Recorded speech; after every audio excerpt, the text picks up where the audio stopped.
नमस्कार, जनता टीवी देख रहे हैं आप और मैं हूं आपके साथ जागृति खंतवाल। रुक करेंगे खबरों की ओर। देश में लोकसभा चुनाव के 4 चरण खत्म हो चुके हैं और अभी 3 चरण और बाकी हैं। सभी राजनीतिक दल चुनाव प्रचार में जुटे हुए हैं और इसी बीच देश के प्रधानमंत्री नरेंद्र मोदी ने आज वाराणसी लोकसभा सीट से अपना नामांकन पत्र दाखिल कर दिया है। नामांकन के दौरान उनके साथ गृह मंत्री अमित शाह, बीजेपी राष्ट्रीय अध्यक्ष जगत प्रकाश नड्डा, उत्तर प्रदेश के मुख्यमंत्री योगी आदित्यनाथ समेत करीब 12 राज्यों के मुख्यमंत्री भी मौजूद रहे।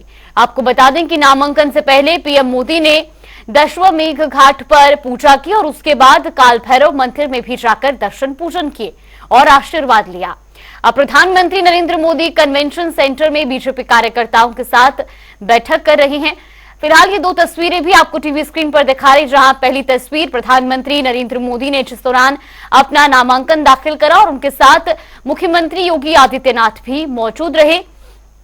दूसरी तस्वीर आपको दिखा रहे हैं जहां पर उन्होंने शपथ पढ़ी। उसके बाद ये 2 तस्वीरें और जहां वो घाट पर गंगा पूजन करते नजर आए और उसके बाद ये तस्वीर आपको दिखा रही जहां उन्होंने काल भैरव के भी दर्शन किए, वहां पर पूजा अर्चना की।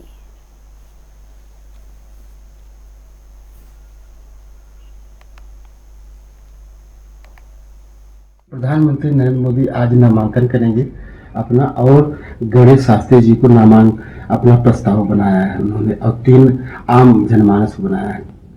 बहुत अच्छी बात है, वाराणसी में है और जिस तरह से उनको प्रस्ताव बनाए हैं वो सही समय जानते हैं, जैसे और अच्छे समय से अच्छे मुहूर्त में वो नामांकन करेंगे।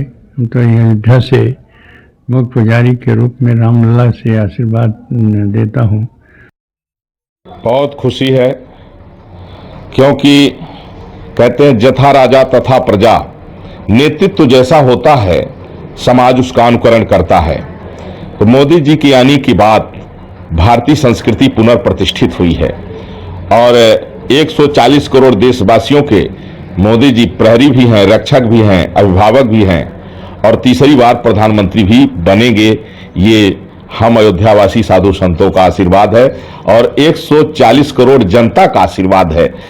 बाबा विश्वनाथ की नगरी वाराणसी संसदीय क्षेत्र है नरेंद्र मोदी जी का और इस बार चुनाव और ही अच्छा होगा क्योंकि बाबा विश्वनाथ का आशीर्वाद भरपूर रहेगा, जनता जनार्दन का आशीर्वाद भरपूर रहेगा और पूर्ण बहुमत से तीसरी बार प्रधानमंत्री भी नरेंद्र मोदी जी बनेंगे।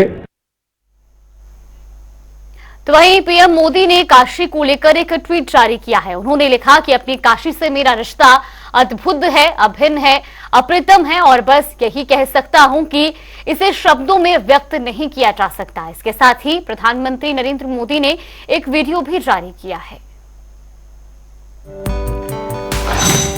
तो अपनी पोस्ट में उन्होंने लिखा कि अपनी काशी से मेरा रिश्ता अद्भुत है, अभिन्न है और अप्रतिम है, बस यही कह सकता हूं कि इसे शब्दों में व्यक्त नहीं किया जा सकता। मैं जब 2014 में काशी गया तो मेरे मुंह से ऐसे ही एक भाव निकल गया, न मैं यहां आया हूं न मुझे किसी ने भेजा है, मुझे तो मां गंगा ने बुलाया है। लेकिन आज 10 साल के बाद मैं पूरे भावुकता से कह सकता हूं, आज मुझे लगता है कि मां गंगा ने मुझे गोद लिया है।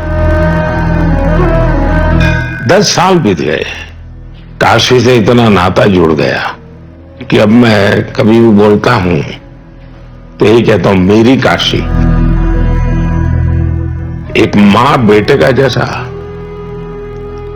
वो रिश्ता मैं मेरी काशी के साथ।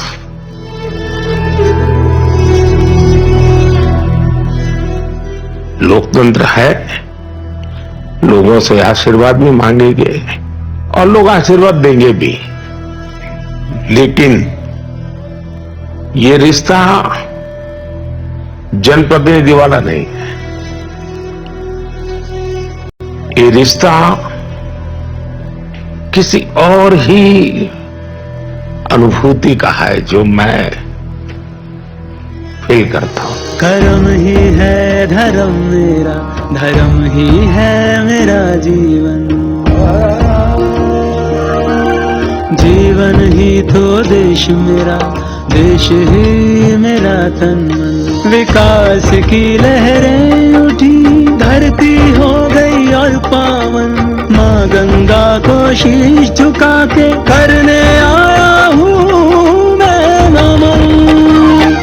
काशी के साथ मोदी जी का अटूट नाता है ही ऐसा कि जब तक बनारस नहीं आई तब तक हमार मन नहीं मानेगा। 10 साल पहले आप लोग हमके बनारस का सांसद बनैला, अब 10 साल में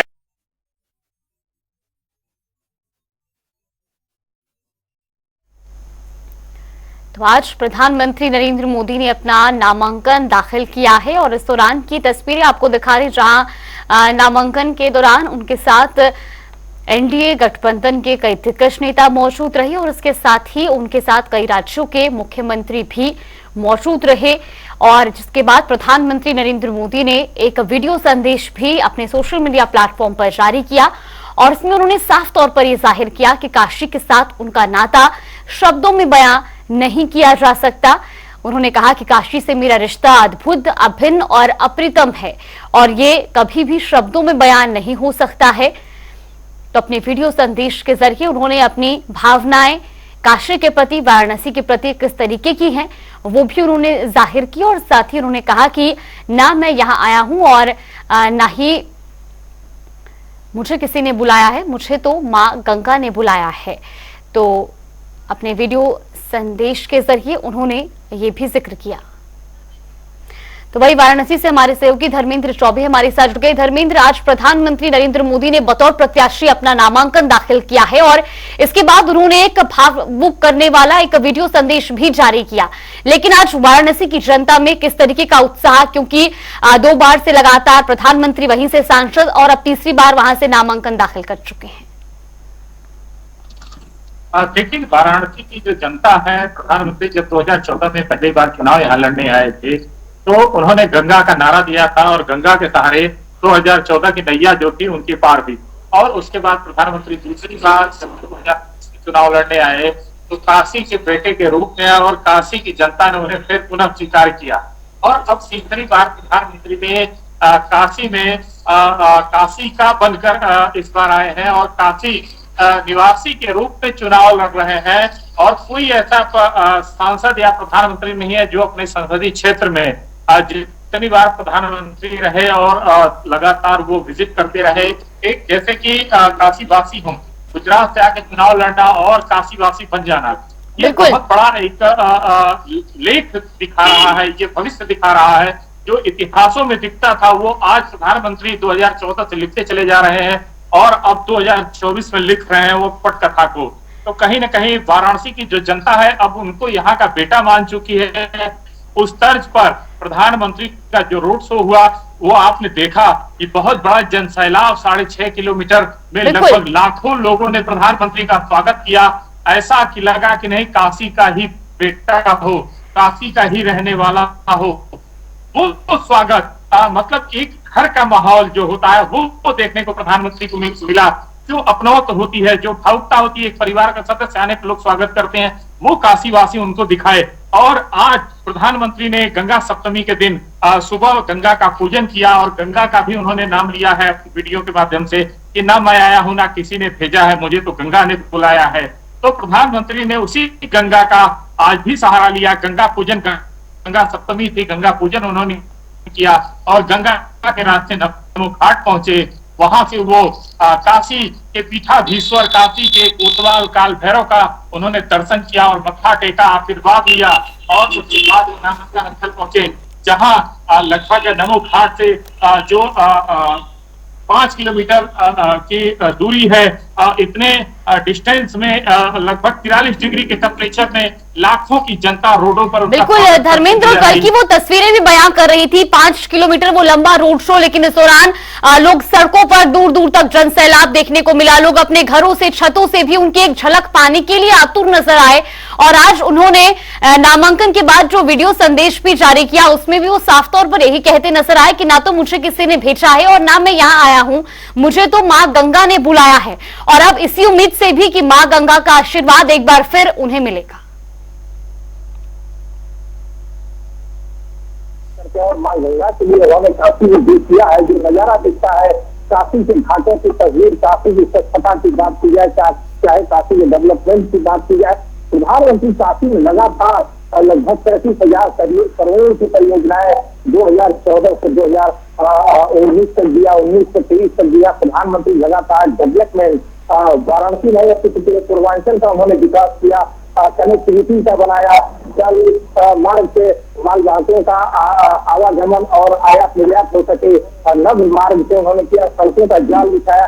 तो प्रधानमंत्री लगातार काफी पर्यटन, रोजगार और विकास तीनों को देते हैं, क्योंकि काफी हम धर्म काम मोक्ष की नगरी है। तो ये चीज यहाँ को देखने को मिलता है। अर्थ के रूप में उन्होंने इकोनॉमी को बढ़ावा देने का काम किया है, लगातार पर्यटन बढ़ा है काफी खननकारी जोरधाम बनने के बाद। और काम की बात करें तो सामना लोगों के अंदर इतनी है कि प्रधानमंत्री लगातार उससे काम कर रहे हैं, जो क्षेत्र का विकास हो, डेवलपमेंट हो, और उससे उन्होंने काम किया।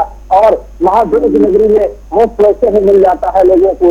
और प्रधानमंत्री इन तीनों चीजों को ख्याल रखते हुए प्रधानमंत्री लगातार काफी उन्होंने काम किया। और बाबा विश्वनाथ के कॉरिडोर से उन्होंने विकसित किया और पूरे भारत को संदेश दिया। और कहीं न कहीं जैसे रामलला का भी हाल में ही अयोध्या का जीर्णोद्धार हुआ और मंदिर का भव्य निर्माण हुआ, और इसी तरह से काशी विश्वनाथ धाम का किया। तो कहीं न कहीं प्रधानमंत्री जो काम। बिल्कुल, बहुत बहुत धन्यवाद धर्मेंद्र आपका हमारे साथ जुड़ने के लिए, तमाम जानकारी हम तक पहुंचाने के लिए। तो प्रधानमंत्री नरेंद्र मोदी ने आज अपना बतौर प्रत्याशी नामांकन दाखिल किया और इस दौरान उनके साथ कई राज्यों के मुख्यमंत्री भी मौजूद रहे।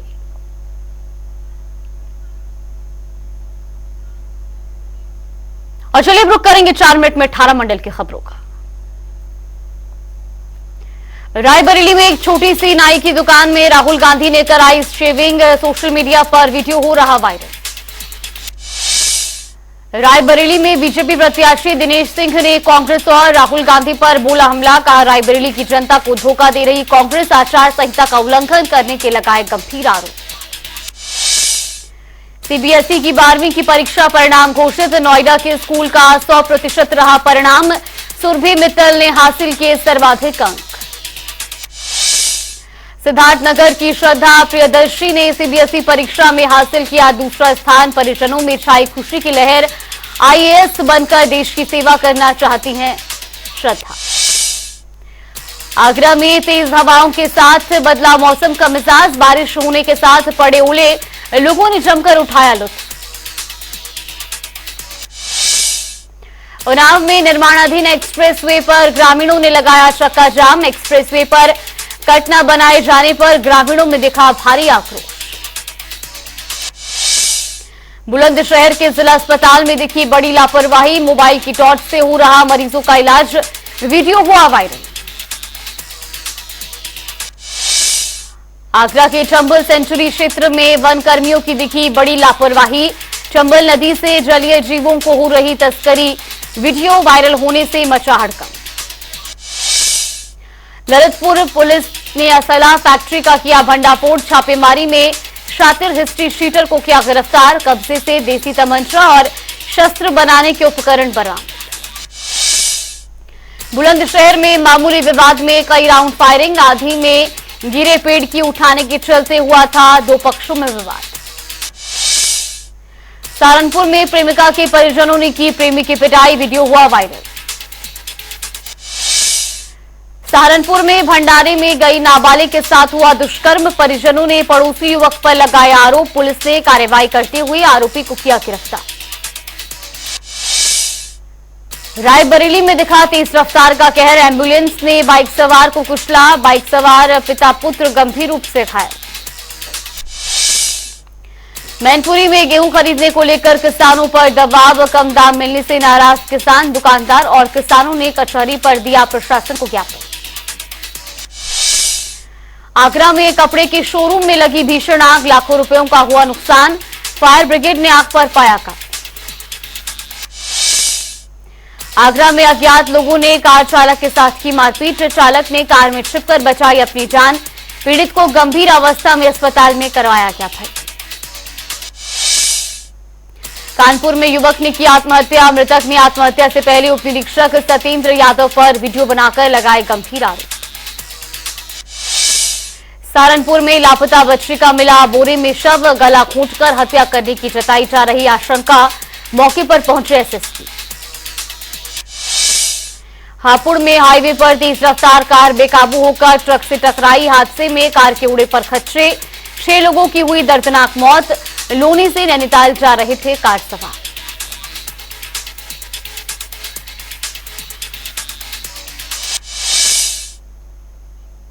और चलिए आपको सीधा लिए चलते जालौन, जहां पर अखिलेश यादव जनसभा को संबोधित कर रहे हैं।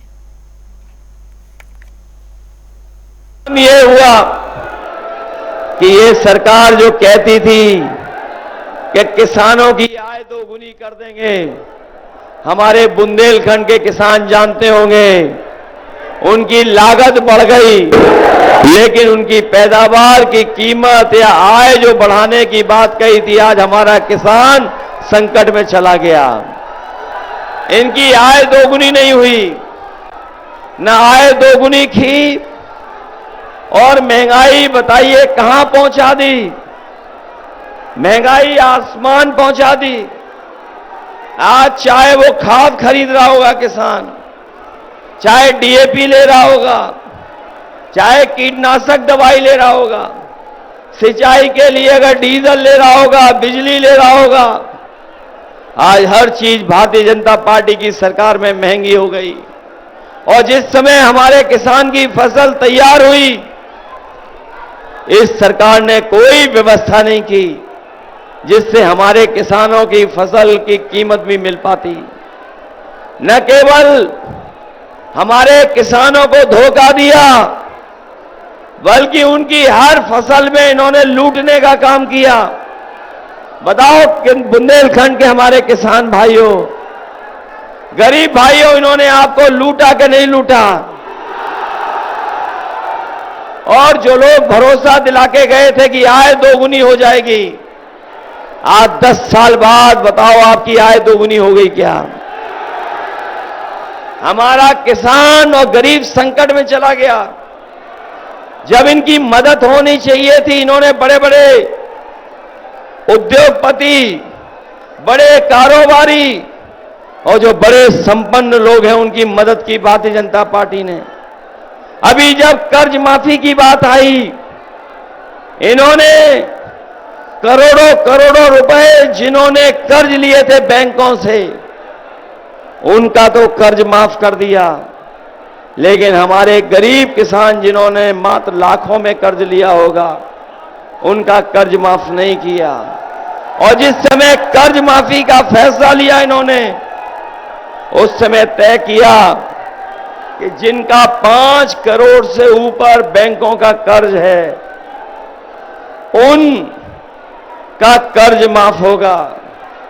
इन्होंने हमारे गरीब और किसानों को धोखा दिया, इसलिए ये नियम बनाया 5 करोड़ से ऊपर का, क्योंकि हमारे गरीब और किसानों का तो कर्ज केवल लाखों में है, करोड़ों में नहीं है। इसलिए हम अपने किसान भाइयों को और गरीब भाई बहनों को कह के जा रहे हैं, समाजवादी पार्टी और इंडिया गठबंधन की सरकार बनने जा रही है। इन्होंने उद्योगपतियों का कर्ज माफ किया, बड़े लोगों का कर्ज माफ किया। हम इंडिया गठबंधन और समाजवादी लोग अपने किसानों का, गरीबों का पूरा कर्ज माफ करेंगे। न केवल कर्ज माफ होगा, बल्कि अपने किसानों की जो मांग रही है कि हमारा फसल जो पैदावार है उसकी कीमत मिले, फसल की कीमत दिलाने के लिए इंडिया गठबंधन और समाजवादी पार्टी ने तय किया है कि आपको कानूनी अधिकार दिला करके फसलों की एमएसपी देने का काम होगा। आपको इस एमएसपी के लिए और किसानों की फसल की कीमत के लिए और काले कानूनों के खिलाफ हमारा किसान। तो जालौन की तस्वीरें आपको दिखा रहे थे जहां सपा सुप्रीमो अखिलेश यादव जनसभा को संबोधित कर रहे हैं। चलिए